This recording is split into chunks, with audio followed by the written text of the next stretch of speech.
Alô, QAP concurseiros, bora para mais uma aula. Nosso tópico hoje, 8.9, está chegando no final.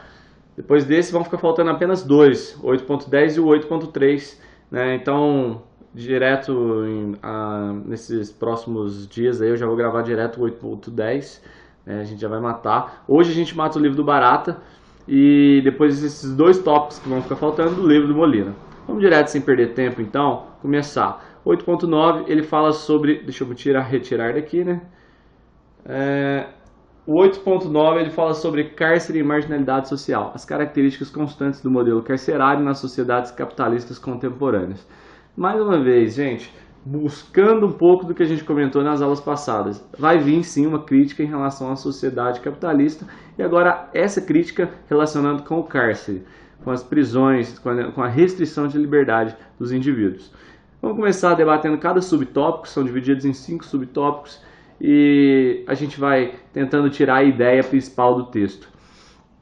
Ele começa falando: as características do modelo carcerário nas sociedades capitalistas podem ser resumidas no fato de que os institutos de detenção produzem efeitos contrários à reeducação e à reinserção do condenado e favoráveis à sua estável inserção na população criminosa. Então aqui ele já começa com uma frase bem forte do que vai ser o próprio contexto geral desse tópico. Esses institutos de detenção eles produzem efeitos contrários à reeducação e reinserção do condenado. Então é muito difícil você falar em reeducação e reinserção de um indivíduo que está preso, de acordo com o que ele está falando aqui nesse tópico. Que essa questão da reeducação e a reinserção não funcionam em encarcerados. E elas são, na verdade, favoráveis à sua estabilidade dentro do sistema prisional. O cárcere é contrário a todo o moderno ideal educativo, porque este ideal educativo promove a individualidade, o autorrespeito do indivíduo, alimentado pelo respeito que o educador tem dele. Então, se esse ideal educativo preza a individualidade, a liberdade, o autorrespeito, isso é totalmente contrário ao sistema que o indivíduo vive dentro do cárcere. Então é uma outra crítica que é feita, né? E isso, se você tem algo contrário a um ideal educativo, isso é impossível falar em reeducação dentro do cárcere. Vamos seguir. Ele continua falando aqui pra gente. A educação promove o sentimento de liberdade e de espontaneidade do indivíduo, contrário ao que existe na vida do cárcere, né? Como o universo disciplinar tem um caráter repressivo e uniformizante. Como eu falei, não tem como falar em liberdade, ele não tem liberdade nem para escolher a roupa que ele vai vestir, o cabelo que ele quer usar. Então, dentro do cárcere, ele perde totalmente essa liberdade e isso restringe muito a vida do encarcerado. Então, na verdade, o caráter ali do cárcere é exatamente repressivo e uniformizante.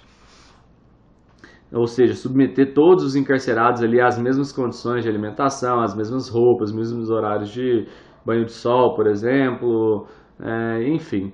E tudo focado num efeito repressivo. Exames clínicos, aqui ele vai falar um pouco sobre a alteração da personalidade que existe no indivíduo encarcerado. Mais uma vez, em contrário ao sistema de reeducação dele. Exames clínicos realizados com os clássicos testes de personalidade mostraram os efeitos negativos do encarceramento sobre o psique dos condenados e correlação desses efeitos com a duração daquele.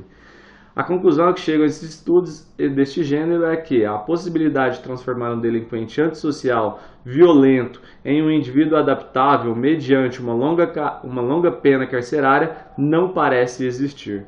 Ou seja, o indivíduo deixar de ser um delinquente antissocial para se transformar num indivíduo adaptável através do sistema de encarceramento, isso ele está falando que não existe. Porque a personalidade do indivíduo vai tomando conta cada vez mais desses efeitos negativos do encarceramento. Então, a tendência não é que ele deixe de ser um delinquente antissocial, é que ele se torne cada vez mais um delinquente antissocial. E que o Instituto de Pena não pode realizar a sua finalidade como Instituto de Educação. Então acho que não tem nem muito o que comentar, né? Tá bastante claro essa crítica, essa oposição que existe entre a educação e o encarceramento. Então qualquer coisa que a FUMARC comentar que o encarceramento pode sim servir como sistema educacional para o encarcerado, já desconfia, porque provavelmente vai ser um item falso. A atenção da literatura se volta particularmente para o processo de socialização ao qual é submetido o preso. Processo negativo que vamos trocar aqui, que nenhuma técnica psicoterapêutica e pedagógica consegue equilibrar. Então ele tem dois pontos de vista que acontecem com o encarcerado. Primeiro é a desculturação. Eu não ia colocar, mas eu sei que o pessoal gosta de fazer um resuminho, então acabei colocando aqui qual é a teoria da desculturação. Ficou um pouquinho grande, mas pelo menos a gente peca pelo excesso, né?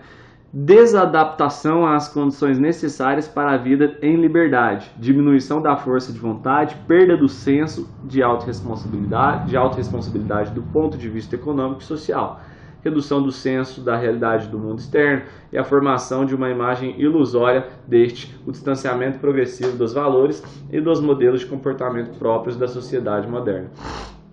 Então, o que ele está falando aqui é que essa desculturação vai distanciando o indivíduo de certa forma da sociedade, das normas e valores que existem dentro de uma sociedade. Então ele vai perdendo esse senso comum, esse senso do que está acontecendo externamente a vida lá fora, né? Então isso é chamado de desculturação. Um outro ponto de vista é a aculturação, ou também chamado de prisionalização, é diferente da desculturação. Essa aculturação, ele fala que é a assunção das atitudes, ou também pode trocar por aceitação das atitudes, dos modelos de comportamento existentes lá dentro do encarceramento, né? Ele não tem muita liberdade para escolher o modelo que vai ser lá, ele é submetido àquele modelo, então é a aceitação mesmo dessas atitudes, dos modelos de comportamento, dos valores característicos da subcultura carcerária, cuja interiorização é inversamente proporcional às chances de reinserção na sociedade livre. Então esse modelo, essa subcultura existente dentro das cadeias, por exemplo, vai totalmente contra as chances dele se reinserir numa sociedade livre. Ele se sente cada vez mais aprisionado dentro desses sistemas. Por isso ele chama de aculturação ou prisionalização, né? Então essa desculturação é o distanciamento do lado externo das normas e valores da sociedade pelo fato de estar encarcerado, e essa aculturação é uma aceitação do modelo que já existe dentro do cárcere, né, vamos dizer assim. Vamos ao segundo subtópico nosso, a relação entre preso e sociedade. Direto ele já fala, é uma relação entre quem exclui e quem é excluído, uma relação de oposição. Não se pode ao mesmo tempo excluir e incluir. Então a relação entre sociedade e preso é essa. O cárcere reflete sobretudo nas características negativas à sociedade. As relações sociais e de poder da subcultura carcerária têm uma série de características que são ampliação. Essa frase é interessante, que ele vem comparar, antes de terminar de lê-la, as características da sociedade capitalista com as relações sociais de poder da subcultura carcerária, com as relações sociais e de poder da subcultura carcerária. Quais são a relação desse sistema capitalista com essa, por exemplo, subcultura carcerária? Ele vem falar aqui pra gente que são características semelhantes, porque existem as mesmas formas de tratamento nos dois tipos de comportamento, de sociedade, né? Seja ela a sociedade carcerária ou a sociedade capitalista. Então ele está comparando as semelhanças que existem nesses dois tópicos aí.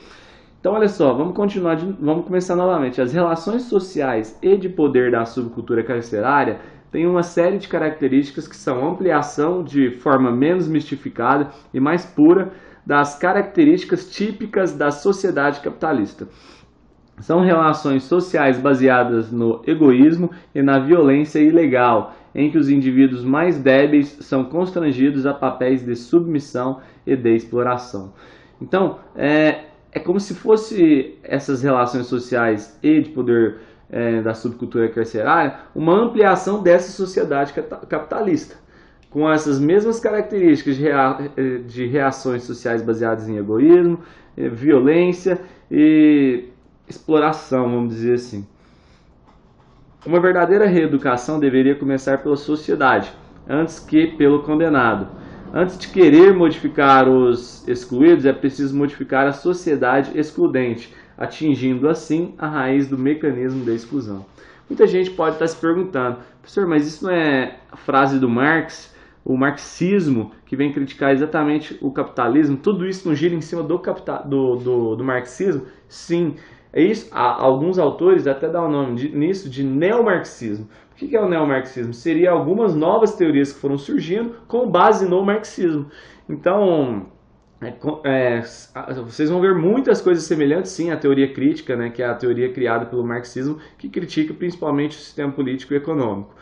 Então, de qualquer forma, ele vem mostrar para a gente que há sim esses mecanismos de exclusão, e isso está totalmente relacionado com a maior quantidade de cárcere nesses sistemas capitalistas devido à forma com que ocorre essa desigualdade no sistema capitalista.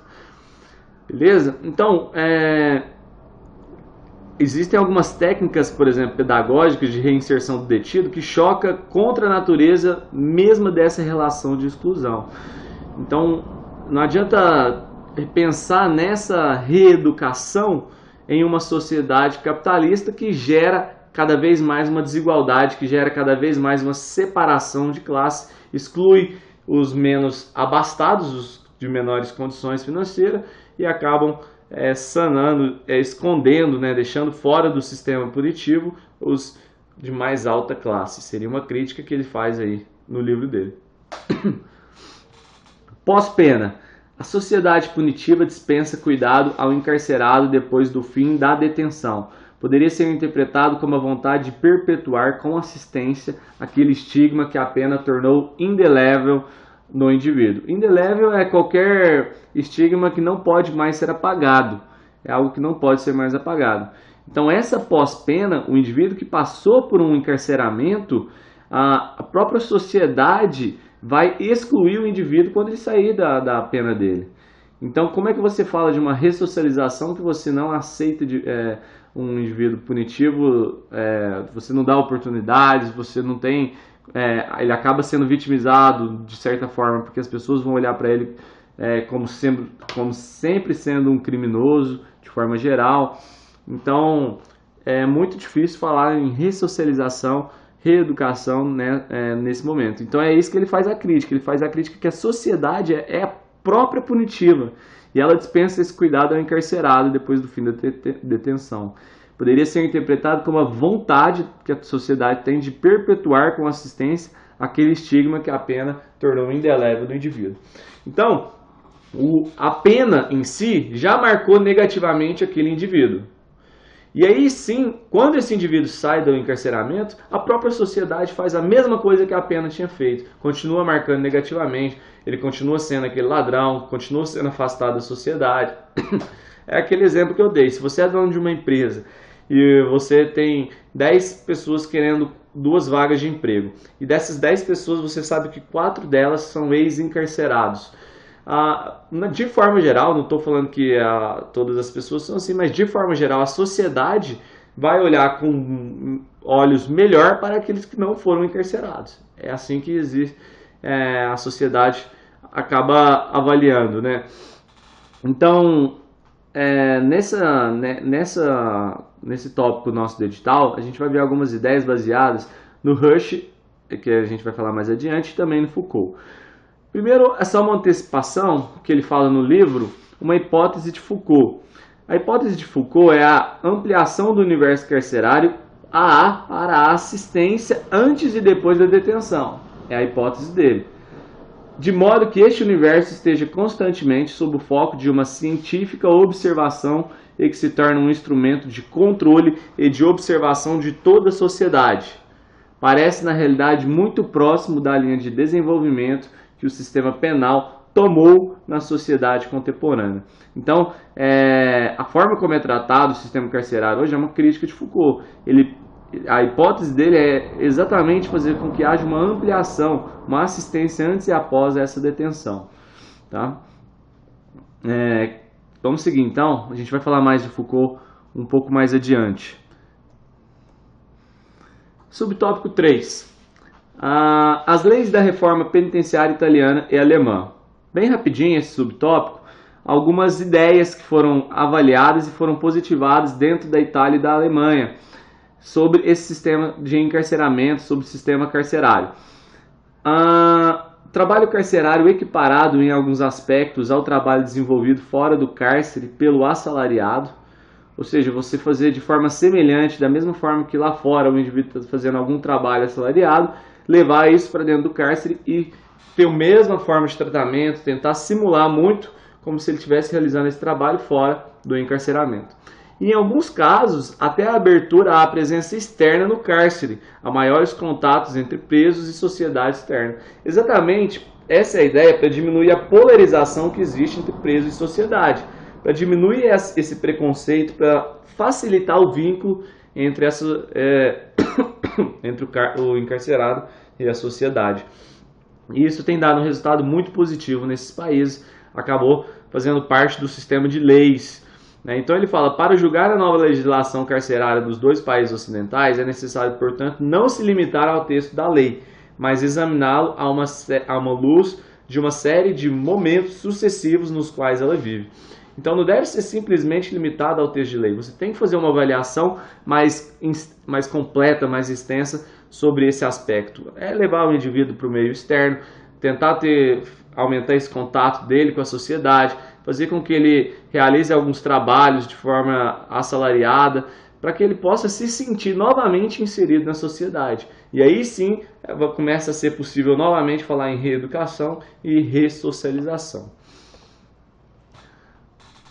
O conceito de marginalidade tem sido baseado sobre 3 elementos: participação em uma subcultura diferente em relação aos outros grupos sociais e os correspondentes modelos de comportamento frequentemente desviantes que dela derivam.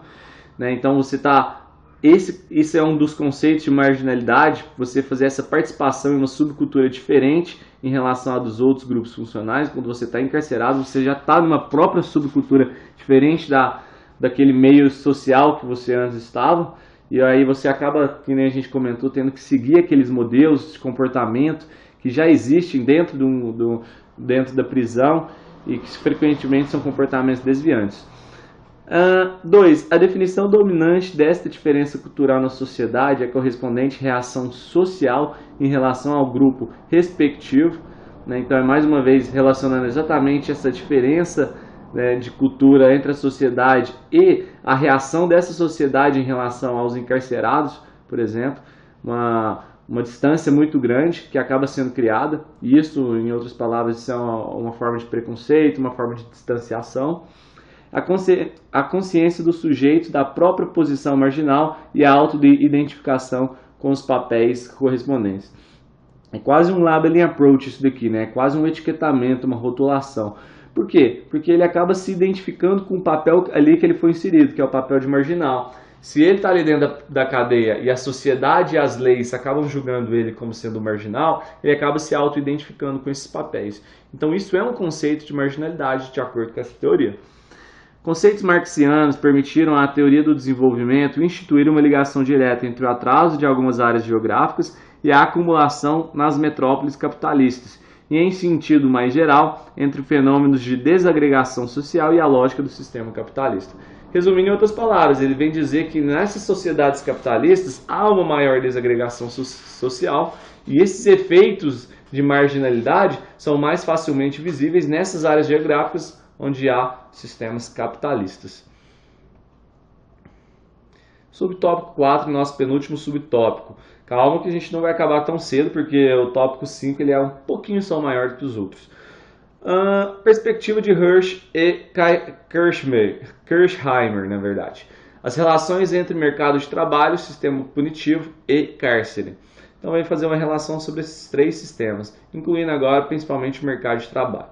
Esse mercado de trabalho se manifesta no sistema capitalista como uma dimensão não só econômica, mas política e econômica.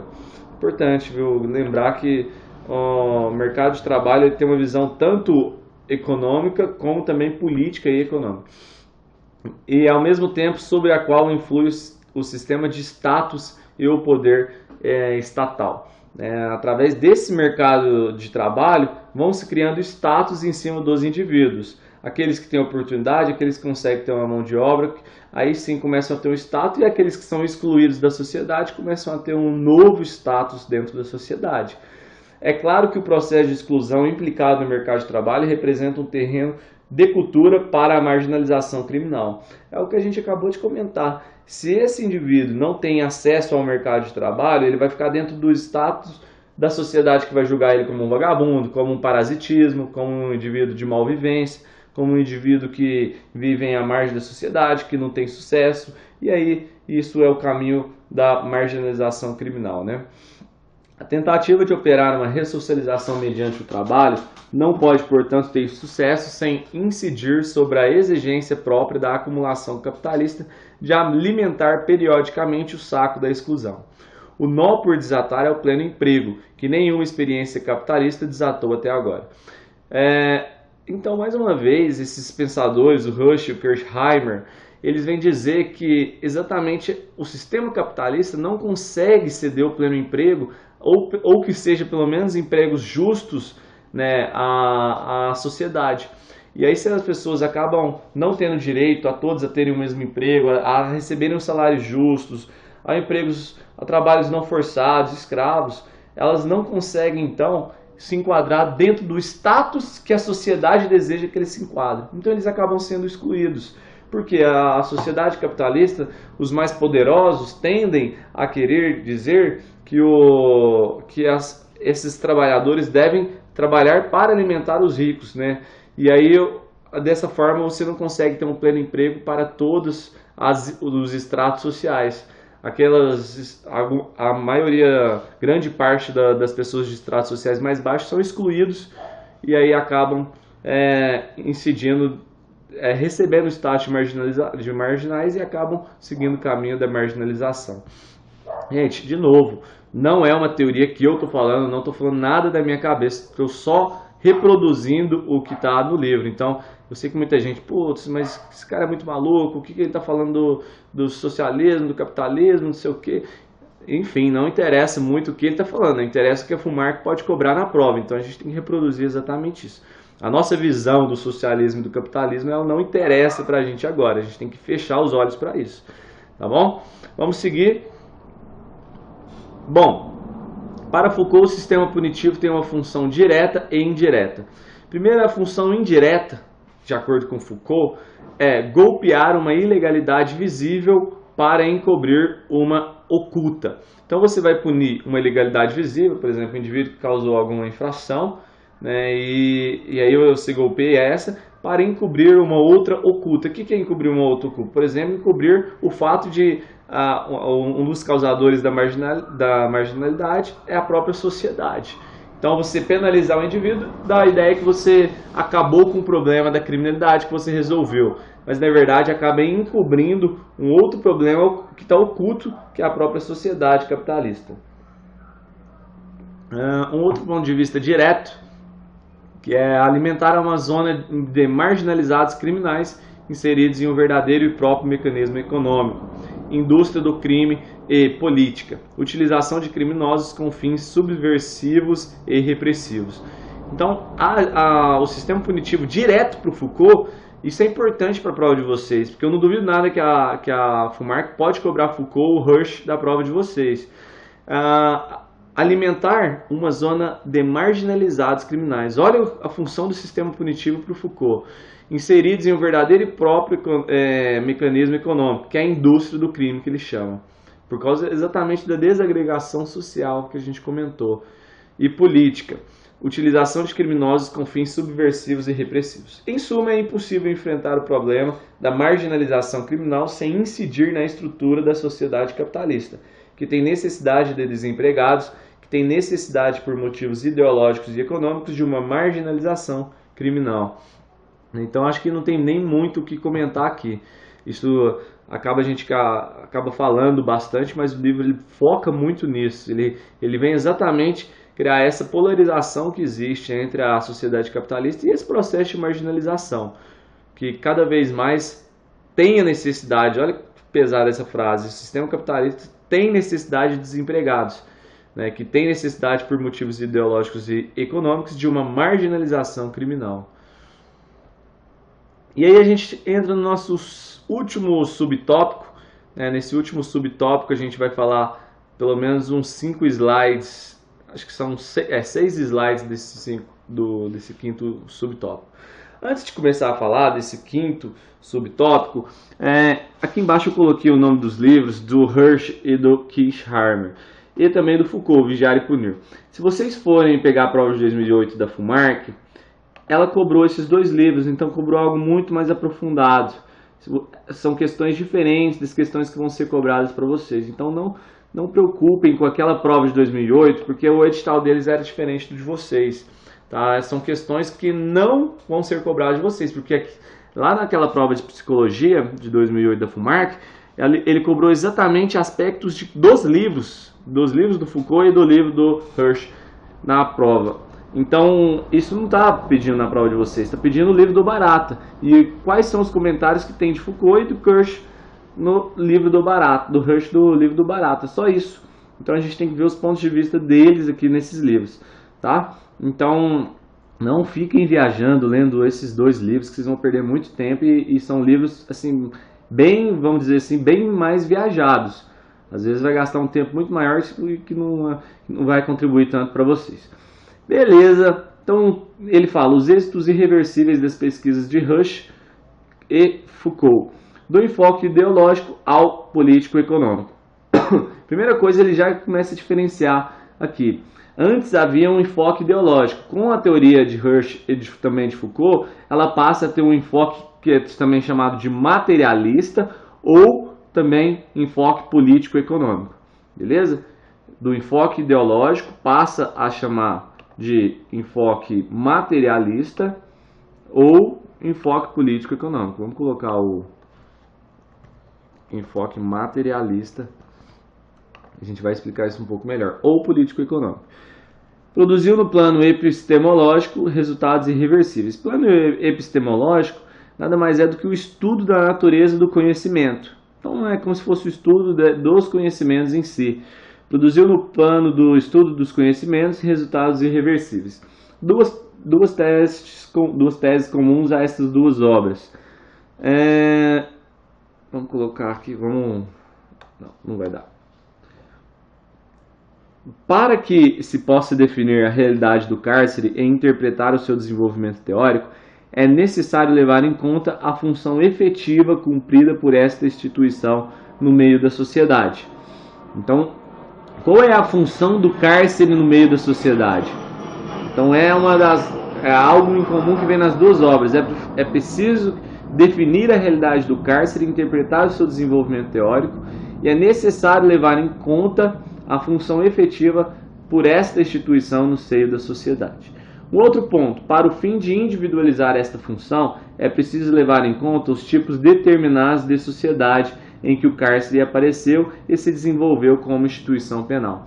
Então, é exatamente uma comparação em quais tipos de sociedade que esse cárcere apareceu e qual foi o desenvolvimento que teve da instituição penal em relação a esses cárceres. Qual foi o tratamento, qual foi o modelo de resposta à pena que foi causado, foi simplesmente uma repressão, foi algo mais preventivo em cima dessa pena, desse cárcere, né? Então, exatamente entender em qual sociedade que está sendo aplicado isso e como vem se desenvolvendo.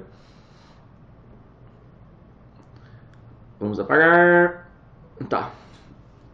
Então, é que nem a gente falou, passa do enfoque ideológico, que é um enfoque focado nas teorias dos fins da pena como uma resposta à criminalidade, ou seja, as penas como tendo o papel de entender exatamente se é algo repressivo, se é algo mais preventivo, se é algo mais focado em reparação de dano à vítima, por exemplo. Qual é a finalidade da pena? Isso está mais focado com enfoque ideológico.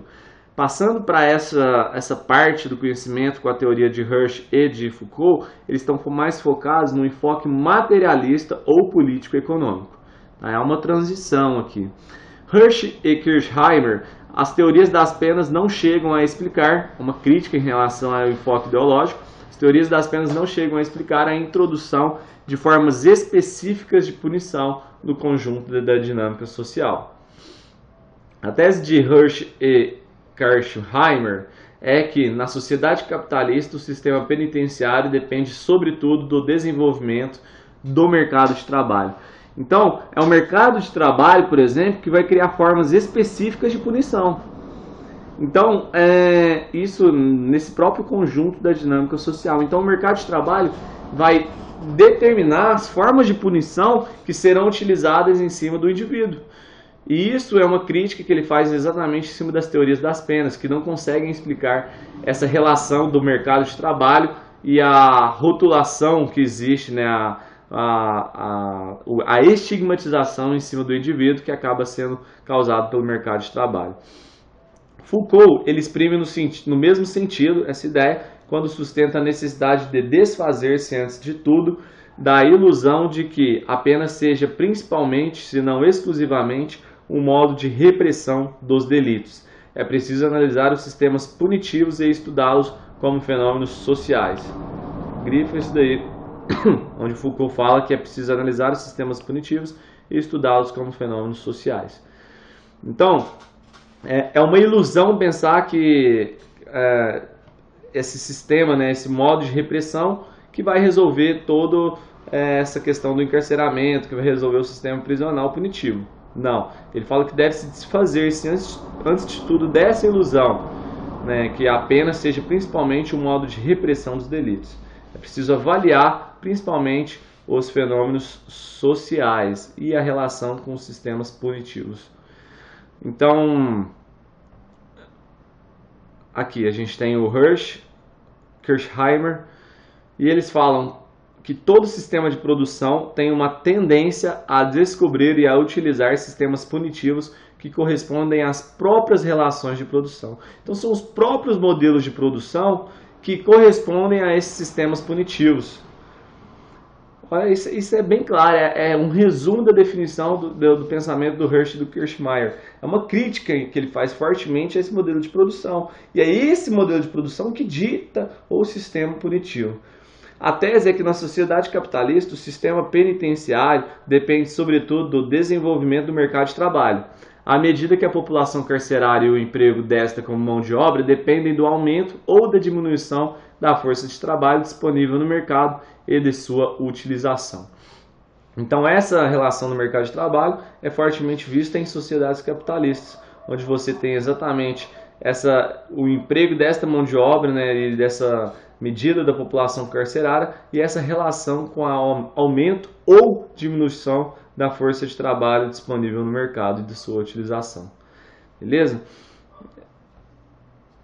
Foucault, por outro lado, insiste principalmente sobre a importância do cárcere na construção do universo disciplinar. Esse é até um desenho do modelo do Foucault, onde ele chama de panoptismo do cárcere. A partir do panoptismo do cárcere, se desenvolve até compreender toda a sociedade.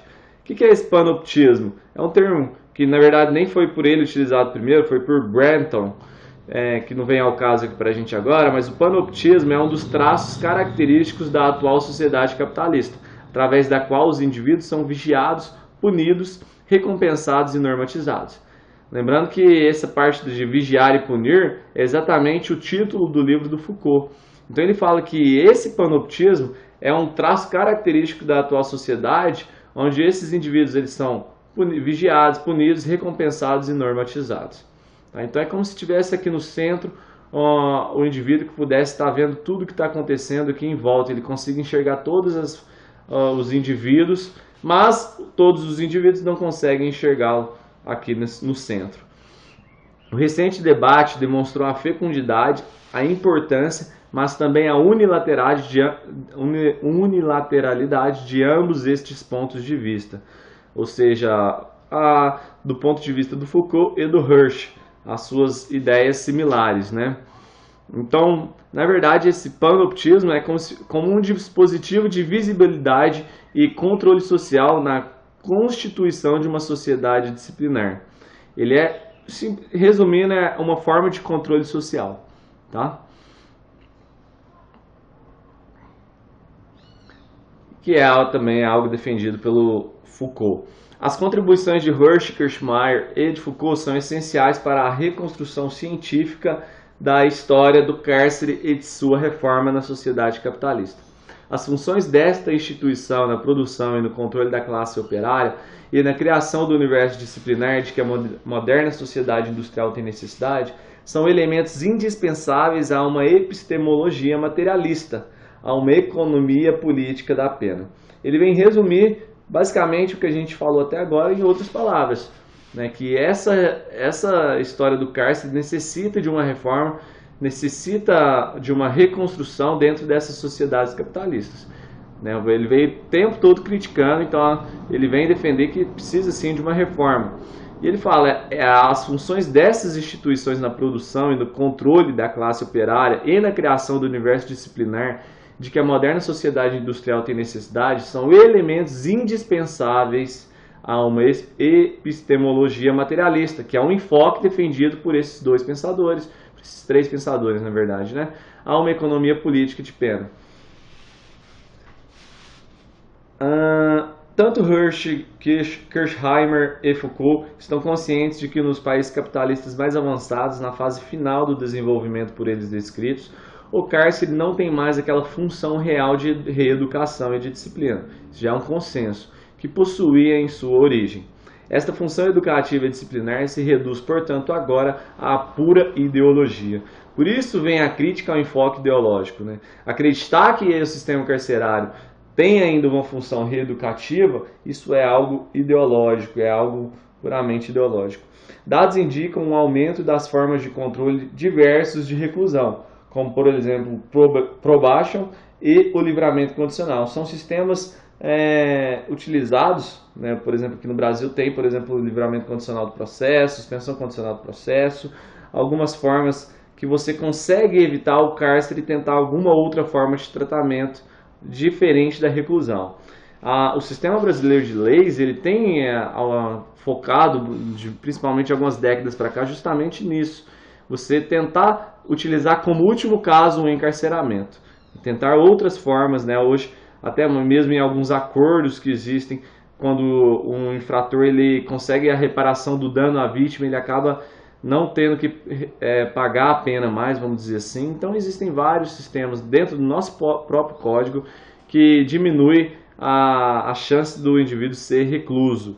E vários desses estudos foram focados, várias dessas legislações foram alteradas justamente focadas nesses tipos de estudos. Reforma no Canadá não considera mais o cárcere como instrumento de reeducação. E a própria criminologia moderna, gente, ela considera que a reeducação no recluso é o método menos eficaz das formas de prevenção. Último slide, o desvio, né, deixa de ser uma ocasião difusa em todo o tecido social, em todo o corpo social, para recrutar uma restrita população criminosa, como indica Foucault, para transformar-se, ao contrário, no status habitual de pessoas não garantidas, ou seja, daqueles que não são sujeitos, mas somente objetos, olha a frase que forte, somente são objetos do novo pacto social. Então esses objetos, né, que ele cita aqui, são exatamente os escolhidos para ser os desviantes dentro desse mercado de trabalho, dentro dessa sociedade, que são os escolhidos para receber o sistema punitivo, né? Então, assim o desvio deixa de ser uma ocasião, né? Então ele acaba recrutando restritamente uma população criminosa. E eles acabam recebendo esse status habitual de pessoas não garantidas. Beleza, gente? Foi um contexto geral, que nem eu falei para vocês, não tem questões na internet, não consegui achar. Se alguém conseguir achar, pode me mandar que eu resolvo junto com vocês depois, gravo um novo vídeo, com o maior prazer. Tá? Recebi também, que nem eu falei, uma prova da FUMARC 2011, o pessoal que estava saindo da academia de polícia. Depois eu vou analisar com calma algumas questões, vou gravar vídeo em cima das questões que interessam para vocês. E além disso, o pessoal que estiver fazendo simulado, eu já recebi uns 2 simulados, podem me mandar que eu vou resolvendo as questões. Em todos os simulados que eu dei uma olhada, nenhum cobraram questões sobre esse tema do encarceramento. Então não achei nenhuma mesmo. Eu acabei criando uma questãozinha, até não sei se bem elaborada ou não, mas que está relacionado com o que a gente comentou de forma geral. Então vamos responder, marca a alternativa correta aí. Se você marcou a letra D, você acertou. O cárcere é um dispositivo necessário, pois a reeducação durante o carceramento quase sempre inclui o infrator novamente na sociedade. Logicamente que não, é o contrário ao que a gente falou, né? Eles não acreditam numa reeducação, no encarceramento. As relações sociais e de poder da subcultura carcerária não apresentam relações com as características das sociedades capitalistas. Na verdade, a gente falou em alguns slides anteriores que nada mais é do que uma ampliação da sociedade capitalista, essas relações sociais e essa subcultura carcerária, porque possuem mesmos sistemas de egoísmo, possuem violência e entre outros fatores semelhantes. Hirsch, Kirchmeier e Foucault apresentam teorias diferentes em relação ao sistema punitivo, sendo que os primeiros introduziram a hipótese do panoptismo. Na verdade, o Foucault que desenvolveu estudos em cima do panoptismo, mas nem foi ele mesmo que criou o panoptismo, essa ideia. Foi Brenton, que não vem ao caso, porque não foi citado no livro, não interessa pra gente. Então, só sobrou a letra D, vai ser nossa resposta, né? Atualmente, em alguns países, formas de controle diverso de reclusão têm sido aplicadas e apresentados resultados positivos, compatíveis com as ideias de Hirsch, Kirchmeier e Foucault, que defende sim outras formas de que não seja a reclusão de interferência no indivíduo, né? Justamente porque o nosso próprio sistema punitivo ele acaba sendo muito desigual, principalmente em sistemas capitalistas. Então qualquer controles diferentes, né, diversos da reclusão acabam sendo positivos e têm sido aplicados em alguns países e acaba que está se tornando uma tendência maior no mundo todo, mesmo que lentamente. Galera, eu cheguei a dar uma olhada, acabei recebendo de algumas pessoas alguns materiais de outros cursinhos, eu até me sinto envergonhado de ver alguns materiais que eu acabei recebendo aqui, de cursinhos super famosos, fugindo totalmente do tema da FUMARC, cobrando coisas relacionadas com o VUNESP, que é bem diferente. Então, muito cuidado aonde vocês estão observando, por onde vocês estão estudando. Se a FUMARC deixou a bibliografia para vocês, estudem em cima de materiais, e eu até defendo sim que é muito bom você estudar por duas fontes diferentes, para poder ter uma visão diferente, às vezes aprender melhor de um jeito, complementar com o outro, mas eu peço que tomem muito cuidado com esses materiais que estão disponíveis aí na internet. Tem muita coisa que não está nem um pouco voltado para a banca FUMARC, vocês vão acabar perdendo tempo, então saibam filtrar aquilo que é melhor para vocês, tá bom? E muita gente também tem pedido para que eu grave alguns vídeos em relação a delegado de Piauí, delegado do Rio Grande do Sul, ou concursos diversos aí espalhados pelo país. Infelizmente não está sobrando tempo, gente. Minha meta principal é acabar aqui com esse edital de delegado de Minas Gerais. Depois que eu acabar, eu vou ver se eu consigo pelo menos fazer em uma aula uma discussão sobre medicina legal com o pessoal, pelo menos para não deixar faltando, né? Acaba que o tempo está sendo muito curto e a data da prova está cada vez mais perto. Então, na medida do possível, eu estou gravando os vídeos. Praticamente agora faltam 2 subtópicos. Até eu cheguei a receber, para vocês terem uma ideia, eu cheguei a receber pedido de dono de cursinho para que eu não gravasse mais aulas e disponibilizasse no YouTube, para acabar, né, gente? Então, mas lógico que eu não vou fazer isso. Estamos finalmente acabando nossas aulas e podem contar comigo até o final, que o que eu puder ajudar, estarei junto com vocês. Beleza, gente? Um abraço, vamos estudar, vamos ser aprovado nesse concurso de delegado. Não, lógico, não vou fazer o concurso, eu já trabalho com perito criminal, mas vou estar lá lado a lado com vocês, torcendo para vocês gabaritarem essa prova aí. Um abraço, contem comigo e já a gente grava a aula 11, né, do tópico 8.10. Um abraço, gente.